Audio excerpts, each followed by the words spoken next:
halaman pondok ini. Ya di halaman pondok ngobrol. Dengan sama satu jam panjang lebar ngalor ngidul. Lalu dia pesan sama saya. Syukron, apa Kiai? Pokoknya saya kalau membangun pesantren, jangan ada bahan yang tidak sampean pegang. Batu miranya pegang, baca sholawat, ini baca sholawat, insya Allah bangunannya berkah. Ya Kiai. Jadi banyak saya ya, yang belajar itu. Dari Kiai Holil Pasuruan, ketemu saya di Marundowo, mengeluh dia sama saya. Bukan mengeluh sedih. Suron, apa Pak Kiai? Saya sedih, kata saya. Mengapa Pak Kiai? Saya sholat subuh, melihat di belakang sholat subuh ada ruang kampung, sarungnya sudah robek-robek. Saya suruh nunggu, saya masuk ke kamar saya ambil. Sarung itu 2 biji saya bagi pada orang miskin dan itu pada orang yang sholat jemaah sarungnya yang sudah jelek itu. Tiba-tiba habis zuhur, saya kedatangan tamu. Lupa saya Pak dari Sidoarjo, Pak dari Surabaya gitu loh. Tiba-tiba tamu itu bawa sarung sama saya, 1 kodi, 20 biji. Ketika saya terima, saya sedih rasanya. Loh, mengapa Kiai Yusri? Kan itu berarti dibalas oleh Allah. Kata saya, bukan begitu Syukron. Saya sedihnya, apa nyinggung saya, apa tidak, ya Allah wa'lam lah. Saya sedihnya bukan apa. Saya sedekah tadi pagi, sarung 2. Allah balas saya itu 20, sudah 10 lebih asri amtaliha. Tapi nanti di akhirat masih ada enggak? Apa oleh Allah diberikan di dunia balasannya? Di akhirat tidak. Ya insya Allah Kiai mudah-mudahan tidak mengurangi nanti pahala di akhirat. Nah itu saya mendapat pelajaran. Ya Allah, apa itu menyinggung saya? Saya berdakwah kemana-mana enak, dijemput mobil, dikasih amplop, tidur di hotel. Apa ini sudah balasannya? Apa nanti masih ada balasan lagi di akhirat? Nah, itu dapat pelajaran dari Kiai Holil itu. Sehingga saya selalu berdoa, ya Allah, apa yang kau berikan kepada saya di dunia, ya Allah, jangan sampai mengurangi dengan apa yang akan kau berikan saya di akhirat. Kalau mengurangi, lebih baik berikanlah nanti di akhirat. Itu banyak, itu kalau bergaul dengan kiai-kiai, ulama-ulama itu banyak kata-kata hikmahnya itu. Dengan Kiai Hamid itu, kata-kata lebis waya itu di kuping saya nggak bisa hilang itu. Lebis waya itu. Mau diamalin. Jadikan wirid. Bukan wirid, itu keyakinan. Wirid serat. Terus PM.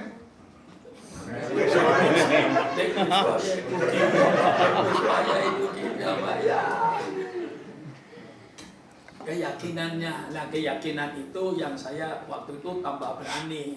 Kadang-kadang punya duit cukup beli pasir, beli apa ya, kadang-kadang saya berani bongkar.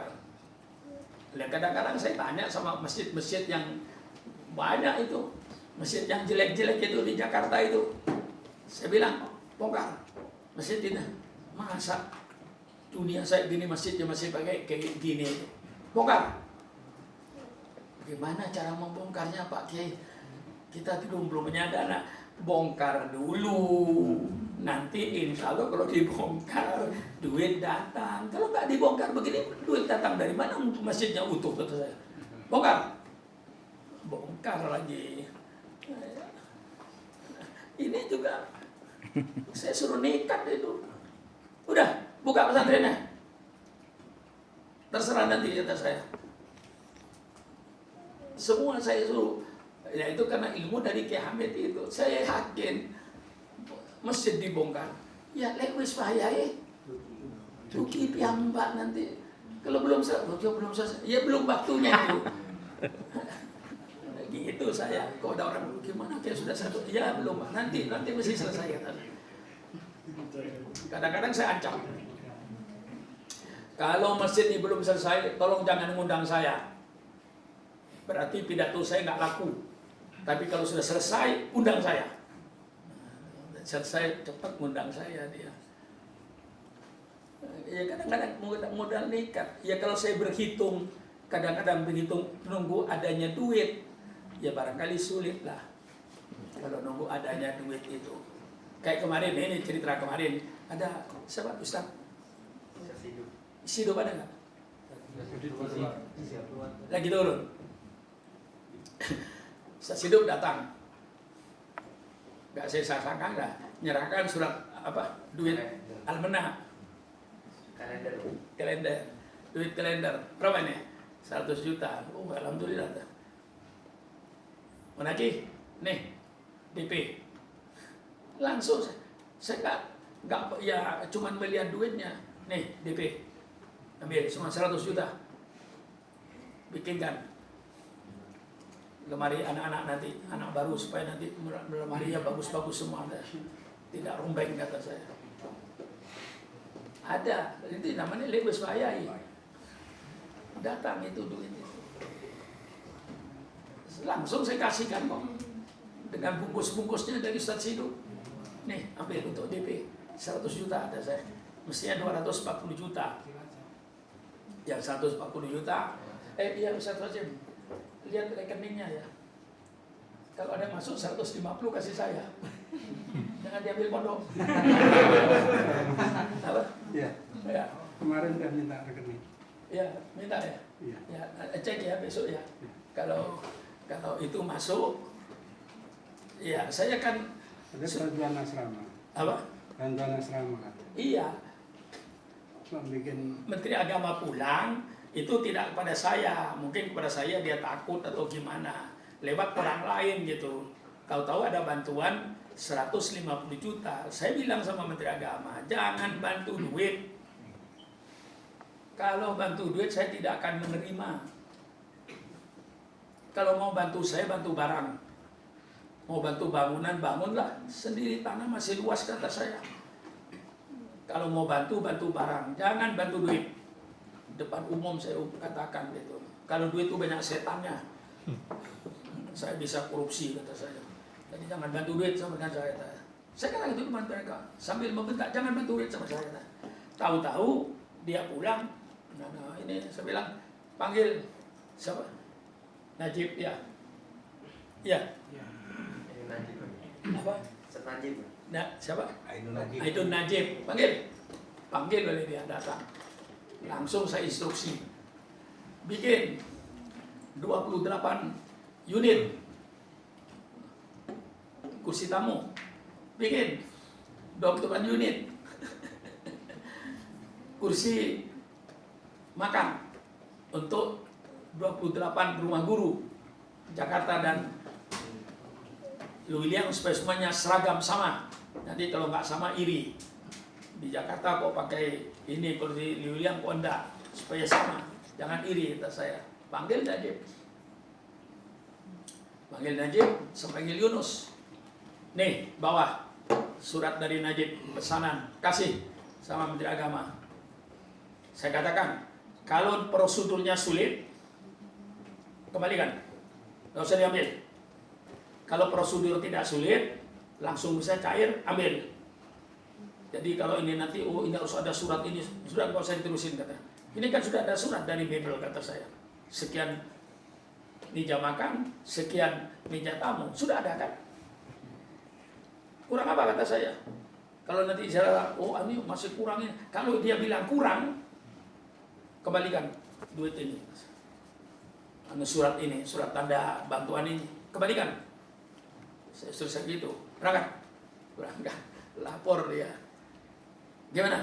Sudah pakai, nggak ada kesulitan, pokoknya cair. Cuman nanti akan dikirim ke rekeningnya Pak Kosim.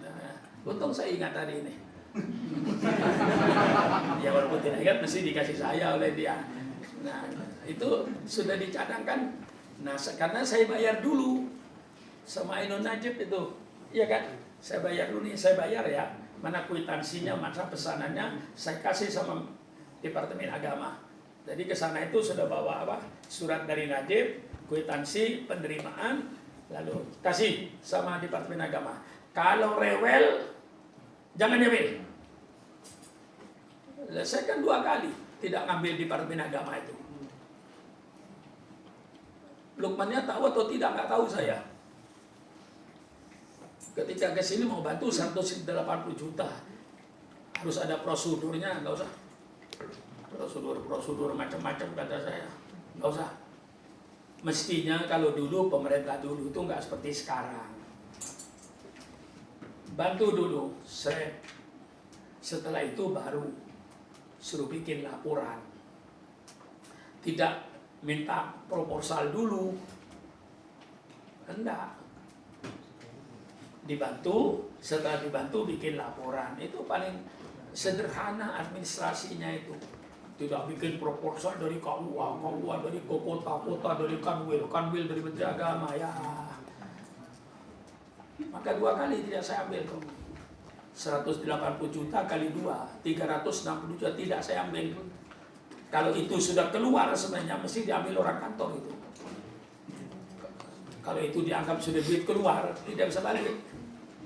Harus keluar. Saya tidak ambil, ya mungkin diambil dia. Allahu a'lam. Kalau saya ketemu dengan Pak Lukman, saya katakan, Pak Lukman sampai 2 kali bantu saya, tapi satu pun tidak ada yang saya ambil. Masa? Tanya aja kata saya. Ya, kalau kita ini kemarin tidak rewel katanya, ya mungkin tahu saya dia. Yunus, apa? Suruh bikin laporan juga. Suruh bikin. Sudah ada di situ laporannya. Nepal. Sudah ada di Yunus laporannya. Bantuan. Ada ya? Iya, bantuan bangunan asrama. Iya. Saya tuh nggak mau yang sederhana saya. Kalau sulit-sulit itu, karena saya pegang prinsip. Mungkin Pak Kiai Kosim tahu sejak dari Senopati. Darul Rahman tidak menolak semua bantuan. Dari manapun datangnya bantuan, saya terima dengan syarat. Itu pidato saya. Dengan syarat, syaratnya tanpa syarat. Pikirkan kata-kata ini. Syaratnya tanpa syarat. Tanpa saya itu syarat. Syaratnya tanpa syarat. Nah, itu saya belajar ketika saya lapar. Keliling saya cari rumah makan. Mana rumah makan yang enak itu. Masuk Pandaan, tulisan di atas. Rumah makan tanpa nama. Kok rumah makan tanpa nama? Itulah namanya. Ternyata masakan Jawa ya enak. Tuhan ditulis rumah makan tanpa nama. Rupanya mau mencari nama sulit dia tuh. Dia makan apa warung saya ini? Sulit-sulit sudahlah. Namanya tanpa nama. Oh iya, syaratnya tanpa syarat. Sama kan dengan warung Pandaan itu. Warung makan tanpa nama. Ya nama itu tanpa nama itu ya namanya. Namanya makan tanpa nama. Jadi banyak pikiran-pikiran itu kadang-kadang ketemunya di jalanan tuh. Ya, betul itu namanya tanpa nama. Tanpa nama itu sudah nama. Itu huruf aja. Apa? Huruf ada mukobuli alamat. Ayo. Dek kok nggak dimakan? Nanti Pak. Puasa, boy.